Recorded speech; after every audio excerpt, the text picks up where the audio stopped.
Today's video, we are going to talk about a conversation that I had with somebody from my past who called me up and let me know that something, their life has gone a different direction than they had hoped. They have been grabbed by the claws of opiates and they just wanted some advice throughout the conversation. And it was an interesting conversation because, there's a lot of past there, and this person had a lot going for him, and from a very, very good family. You name it, anything that you would want your child to have and be raised, he had it. Okay. So we started talking about how he got involved in the whole scenario, the whole game, and it's pretty similar to a lot of people like me too. That you go out. The area we're from here, Tom's River, is right over the bridge from Seaside. I don't know if you guys remember the show Jersey Shore, which was a complete terrible show by called a show by MTV, but that's literally right over the bridge. I used to always run over the bridge all the time. It's like a 10-mile run and a few minute drive. So a lot of partying over there. There's bars to galore. It's right on the beach. It's I don't want to desecrate my town, but it's kind of like a white trash's vacation getaway for the weekend. A Wally weekender, okay? So, over that bridge, you could find whatever you can find in New York City is there, okay? So, there is definitely temptation. There's a lot of people that progress faster. There's people that you knew in school that, they get into the bar scene. They start becoming bartenders. They're making a lot of cash. They're going through, they're working long hours. So it just seems like it's this type of transition where you're partying so much with alcohol, which is normal over there, but then it seeps into more, Then you start dabbling with Coke. And Coke, Coke's not something that most people want to do every day. You go on a Coke binge and you feel like you're dead for like 4 days.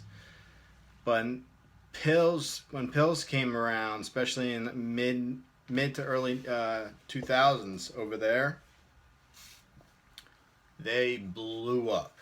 Okay, it was huge. Every single bartender had blues on them. Okay, in all the major bars, you didn't even have to go to the bar to drink. You can go to the bar to pick up. Now, this wasn't because of the establishment. The bars weren't supplying pills underneath the vodka bottles or anything. These bartenders took it upon themselves to know that not all of them, but almost all of them knew that if they had the amount of pills on them for the night, they could make way more money selling those over the counter with a drink or two than just alcohol. Okay, so my area, it just blew up. The pills, the heroin, everything was just it was like we were taken by storm. And I know that everybody says the same thing, because I talk to people from all over the country, and they all say the same thing. That's what happened in my town. My town is so bad, you would never believe how bad it is here. Everyone I know uses, and no, I do. I know.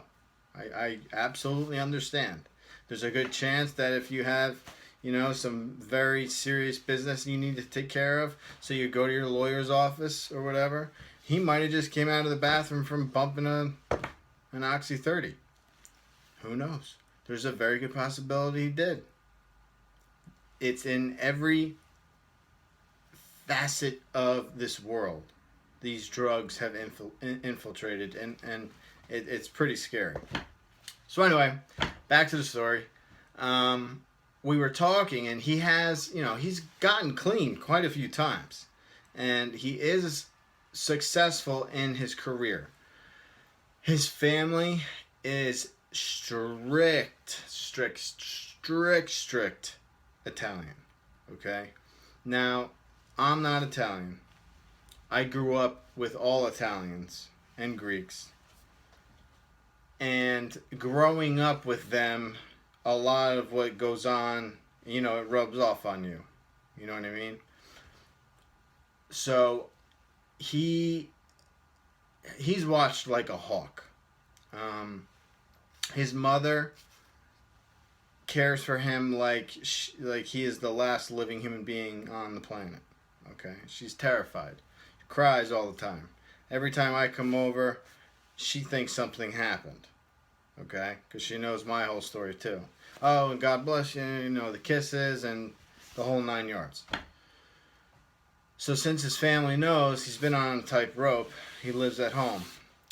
And recently, he relapsed. So he came to me. Excuse me. Didn't sleep much. He comes to me, and he's angrier than hell because he thought this time he had it kicked. He figured it out. He knew what he needed to do, and he was doing everything right. And then just like out of nowhere, it's like he went and found somebody, or he reached out to somebody that he, probably shouldn't have. I'm showing the edge of my thing here, so a little unprofessional. He reached out to somebody through text that he hasn't talked to in months to see, hey, how you doing? Like, that person gives a shit if you message them or not. As soon as they saw you, they probably don't even remember who your number is because you've been gone too long. So when they hit you back and they say, who is this? They're like, oh. First thing that pops in their head, this dude needs something. So I was telling him, and I actually wrote it down because it's true for so many people. And it was so true for me in the beginning. And let me pull it up. We have this fixated on the exact amount. There it is. When people get overwhelmed and they start to text people or call people because they're looking for something, that feeling, that overwhelming shallowness of needing, like you need it. Nothing else matters around anymore. The kids can be screaming in the back, but you're thinking to yourself, I don't know why, but right now I need to go find something. That's my mission for the day now. Like, why does that happen? How can you be good for 6 months and then all of a sudden it's the only thing you can think about? Why does that happen? So I wrote this little thing where I said, speaking to him, one of your problems is you're fixated on the exact moment. Okay? The exact moment you take the drug. Okay? He keeps thinking in his head, that moment when he gets that drug and he puts it in, or he bumps it, or whatever he does with it, as soon as he gets it, he's going to get this relief. And that's not true. That is the lie. And we do this to ourselves over and over and over again. Because you know damn well, as soon as you take that drug, you're going to be fucking pissed that you did it. It's going to destroy your day. You're going to be so angry with yourself. You're not going to enjoy any high. You're going to be fucking angry. And I told him that. I said, every time you think you need that, it's the last thing in the world you need. It's just trying to bring you back. It's trying to pull you into your old ways. and the truth is that you have this, you make this up in your head because the first hit or the first time you ever got high, it's almost like puts like a branding, like like they brand cattle, like a branding in your brain, and you're like, wow, it it's like this for forever. It's gonna be like this forever. It's not. It's not the way this shit works. So a lot of people, when they think of, all right, I gotta use, I gotta find something. Somebody's got something somewhere. I'm gonna get on my phone. I'll go on Facebook, start Facebooking random ass people that you haven't talked to, and you know what I'm talking about. Probably 3-4 years, and they're like, "What do you want with me?" And you message them. Oh, do you know anybody? Nah, bro, I don't mess around with any of that stuff. What's wrong with you? And you start making yourself look like a complete asshole because everybody else left that lifestyle behind and learned from it, and you're still searching. You're scratching for it. But deep down, as soon as you ingest it, you're going to be pissed. You're not going to enjoy it. It's going to ruin you. Might even kill you. That's the way you need to think. I know it's easier said than done, especially when that itch comes on full, because it'll come on out of nowhere. You'll be in Target looking at new pair of boxer briefs, something, I don't know. They got a lot of cool ones with like cartoons on them and stuff. I like that kind of stuff.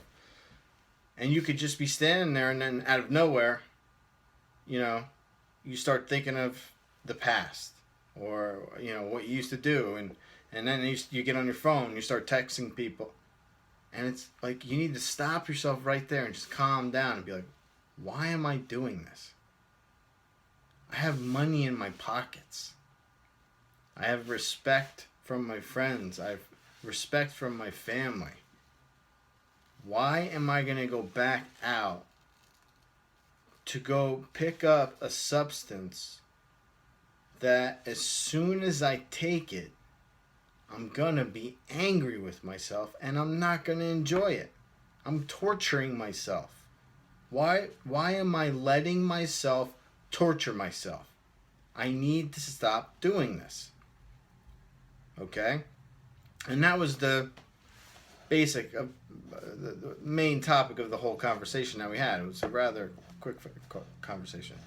But he told me that it was exactly what he needed to hear. Because he started getting fucking angry. He started putting on Megadeth on his ride home, and he's going crazy and everything. And then he was going to go to the gym.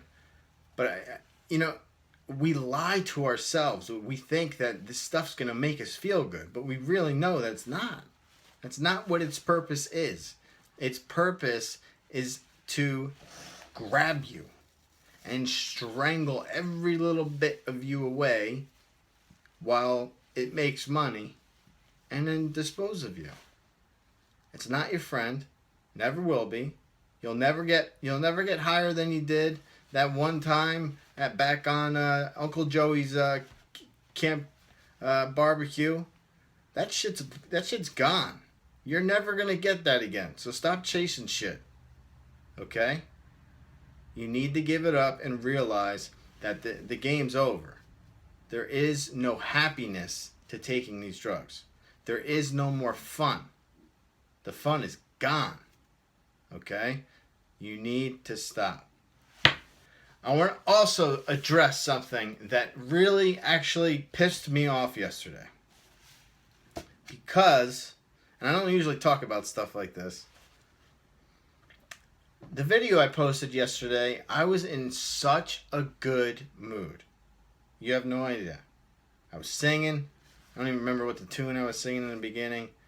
I was getting messages and emails from people saying that I look thin and I look like I relapsed because I'm acting differently.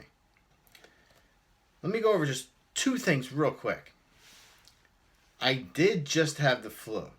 I am a heavier set guy. I have a lot of muscle mass. I eat a lot throughout the day to keep that muscle mass on. For the whole portion of my flu time, I would have beef broth in a cup next to my bed with toast.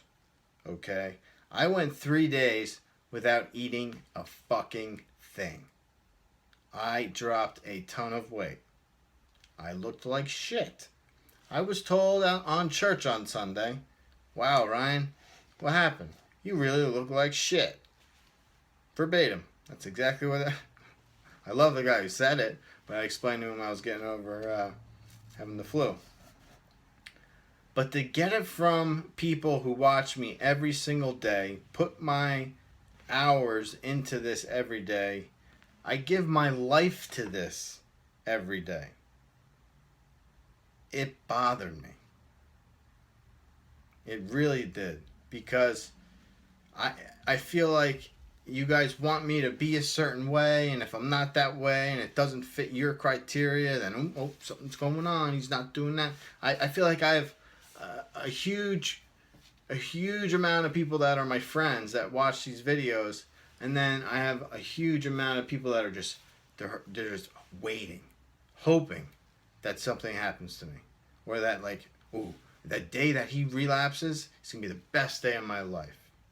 I really feel like that's what's going on, and it's kind of creepy.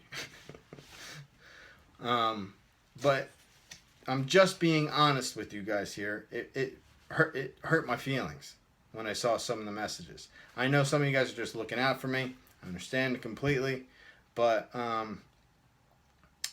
it was that was a rough one, because I was very happy with the video, and I check back on the comments, and I'm reading comments, and I'm going, the fuck are you talking about? You're not acting the same. You look kind of different. You don't sound the same. Whatever. So be it.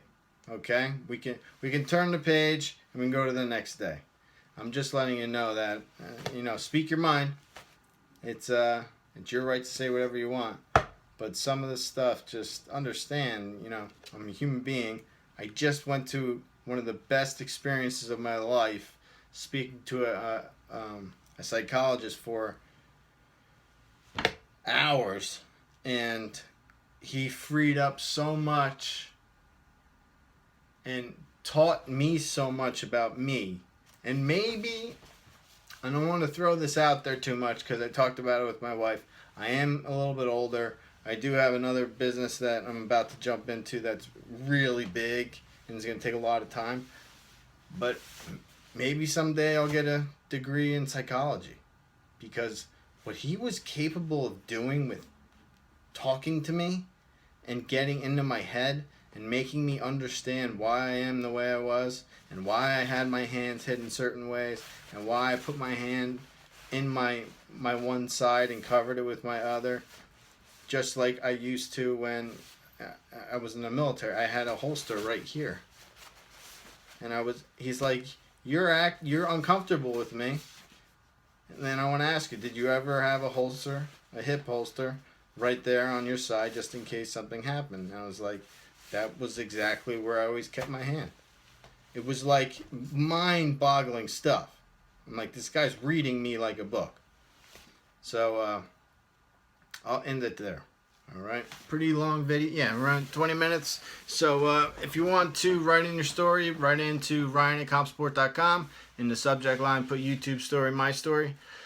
Let me know if you want to use your first or last name or stay anonymous. I have a shit ton of work I have to do today, and it is 20 to 7, and I still have probably at least 5 hours worth of work left, and I've been working all day, goofing off a little bit, but definitely a lot of work. All right, so I guess I'll just see you guys tomorrow. Have a good one.